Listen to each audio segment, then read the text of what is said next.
أعوذ بالله من الشيطان الرجيم. بسم الله الرحمن الرحيم.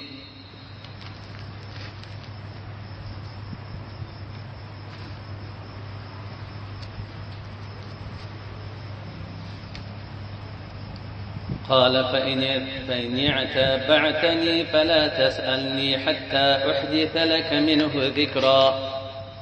فانطلقا حتى إذا ركبا في السفينة خرقها قال أخرقتها لتغرق أهلها لقد جئت شيئا إمرا. قال ألم أقل إنك لن تستطيع معي صبرا. قال لا تؤاخذني بما نسيت ولا ترهقني من أمري عسرا. صدق الله العلي العظيم.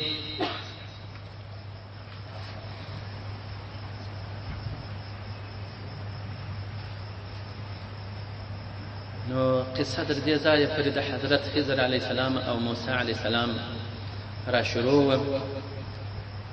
موسی علیه السلام خضر علیه السلام ته وویل چې زه ستا سره ملګرتیا کوم، په پښتو طالبي در سره کوم، ته به ما ته علم راښیې د هغه علم څخه چې تا ته خدای پاک درښودلی دی. خضر علیه السلام په جواب کې ورته وویل چې ستا په طاقت نه ده زما سره صبر، ځکه زما سره داسې علم دی په هغه ته نه یې خبر، ستا سره داسې علم دی په هغه زه نه یم خبر. نو ده ورته وویل موسی علیه السلام مبارک ستجدوني ان شاء الله صابرا، ژر دی چې ما به موجود کې صابر، که د خدای پاک اراده سوې و صابر، زه به نافرماني نه کوم تا لره د امر. نو خضر علیه السلام ورته وویل نو که تا چیرې زما متابعت وکړي، ملګرتیا مو سره برابره شول، نو فلا تسألني، زما څخه به سوال نه کوې عن شیء د یو شي څخه چې دا دې ولې وکړي، یا دې داسې کړی وی یا داسې، حتی احدث لك منه ذکرا، تر څو چې زه بیانوم تا لره د هغه قصې څخه ذکر او بیان، چې ذکر بیان ما درته وکړي خو هغې ته به خپله پوه سې، ته به په مابین کې خبره نه کوې. نو علما لیکي چې سړی به داسې رقم چې یو چا خبره پرې کړې نه وي مخکې به سوالونه نه کوي، خبرې به نه کوي، بالخصوص د خپل استاذ په کارو به کار نه لري. کله کله استاذ د یو حالت سره مخامخ کیږي چې هغه د ویلو نه وي چې شاګرد ته سړی خبرې وکړي، هغه د درس ویل وړي. نو داسې ډېرې خبرې ستا پر استاذ باندې راځي د الله جل جلاله له طرفه څخه، خو که چیرې په هغه شان و شاګرد خبر شي په هغه ګړي کډه کوي، په هغه ګړي کډه باروي چې دا وګوره زما استاذ په دې حال کې، او سره له د حقیقت ته معلوم نه وي. د الله جل وعلا کارونه چې دي هغه بېل دي د بندګانو د کارو سره. د خدای پاک لوی ولي په شلو مصیبتو یې اخته کړي، خلک دا ګمان کوي چې دا خو ولا چې ډېر بد سړی دی چې دونه مصیبتو اخته دی، مګر هغه د الله جل وعلا له طرفه څخه و یو مقام ته رسیدګي خپلو دوستانو د چې هغه مقام ته یې رسوي چې د اعمال د ده نیکۍ او هغه لکه 2000 د اړیکو په حواس هغه مقام ته ورسېږي. او کم مقامات چې په مصیبتو مشکلاتو کې مسلمان ته ملاویږي هغه په عبادت کې نور ملاویږي. نو په دې وجه باندې به د استاد په کارو باندې شاګرد کار نه لري. که چیرې زده کړه د علم کوي هم بیا په مابین کې نه ورلېږي، که سر نه څو خلاص وروسته به بیا دی پوښتنه کوي چې دغه شی مې سر نه څو خلاص، هغه احکام ظاهري او بعضې باطني شیان دي. که دته علم حاصل سو پارې حاصل سو که نه سو حاصل، که استاد ورته وویله خو یې ویله که نه دی به بلا سر نه خلاصي.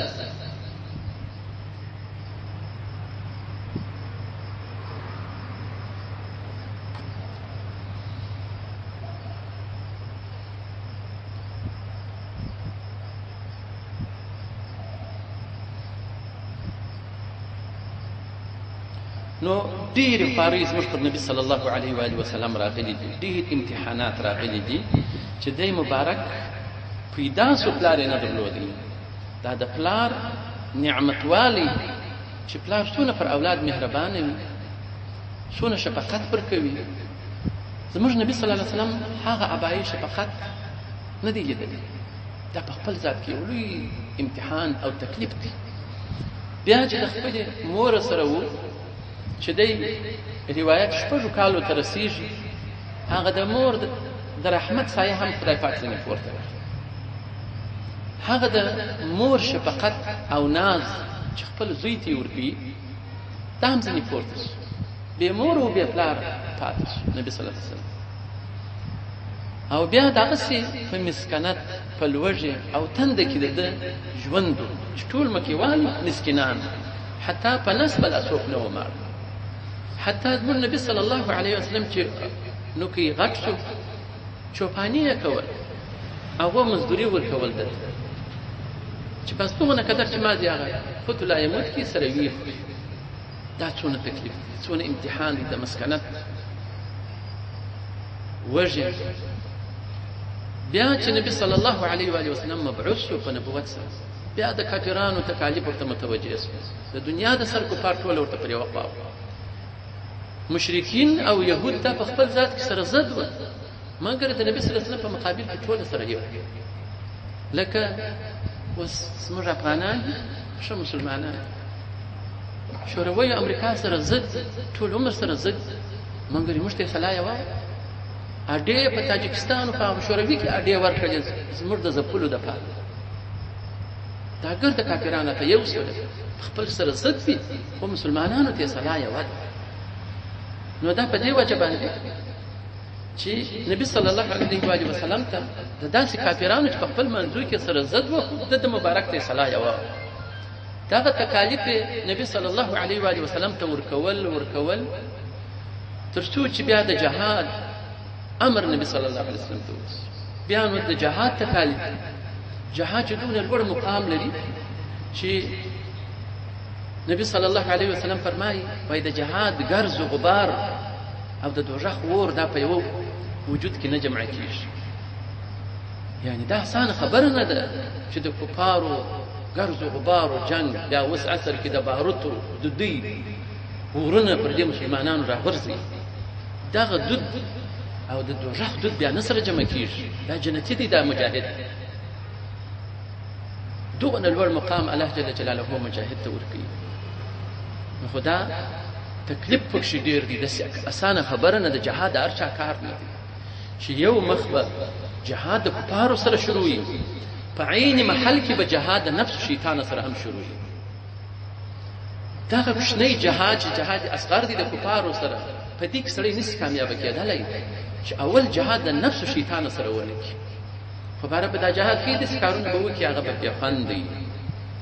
پخوا زموږ د کوچنیو معاشرویانو شپو کې مجاهدین ښه خلک وو، ګرد د مجاهدین ښه نوراني خلک وو، خو بعضې وطاقونه وه دلته به شاته رال پر پوسته به جنګ وکړي، اخر په دکان به ووغي تجریز به پیسې ګرځوي. جهاد یې کوئ د نفس شیطان سره جهاد نه کوئ، دا بې فایده نه ورته کوي. خپل ځان نه ساتي د بیت المال څخه. نبی صلی الله علیه وسلم په یو وخت په جهاد کې ډېر سخت جنګ و، یو نفر داسې سخت جنګ کوي چې بیخي نبی صلی الله علیه وسلم ته خبر راغی پلانکی سړی عجیب جنګ کوي، مخ یې څوک نشي راګرځولی. نبی صلی الله علیه وسلم ولو هو فی النار، هغه به په اور کې هغه چې مړ شو صحابه اریاس ویل چې دا څنګه جنګ یې کوي، چې معلومات یې پسې وکړي په غوټه کې قرار یې وشړی د بیت المال غلا کړی بې اجازې د نبي صلی الله علیه وسلم مجاهدینو اخیستی. نو هغه په وجه باندې پیدا په اور کې موږ دا داسې سرپزي چې ووځي، موږ کشران دا ټانګان دواړو طرفو ته سوځلي ولاړ د شورویانو، زه چې درکښېنه خو د پورې دا ټانګان ولاړ هغه د غازیانو سوځلي وو. دا د ګرد ملت شوي مګر یو څو نفرو ګرد سره چرک او ګرد بیت المال ولاړې چرس. نو دا خو دلته چرکي ځان یې په مور کې په ورځ د قیامت حساب ستا نو په یوه شړۍ دوزخ ته ځي. نو دا چې چا کوټۍ پکښې جوړه کړي، چا باغونه پکښې جوړ کړي، چا مټران پکښې جوړ کړي، نو د هغو به څه حال وي؟ وایي دلاوره څوک دی؟ هغه څوک چې پر دوزخ باندې دی دلاوري لري، په ګناه کې غرق وي، په ګناه باندې دوام کوي، خاندي خوش خوشحاله ناست دا درګردو دلاوره انسان. نو وایي د هغه چا څه وبېرېږي چې د خدای پاک څه نه بېرېږي. نو دا د دې پرې چې زموږ نبی صلی الله علیه و آله وسلم چې مبعوث شو بیا چې هجرت یې وکړ په جهاد باندې مامور شو تر هغه ساعت د تبوک د غزا سره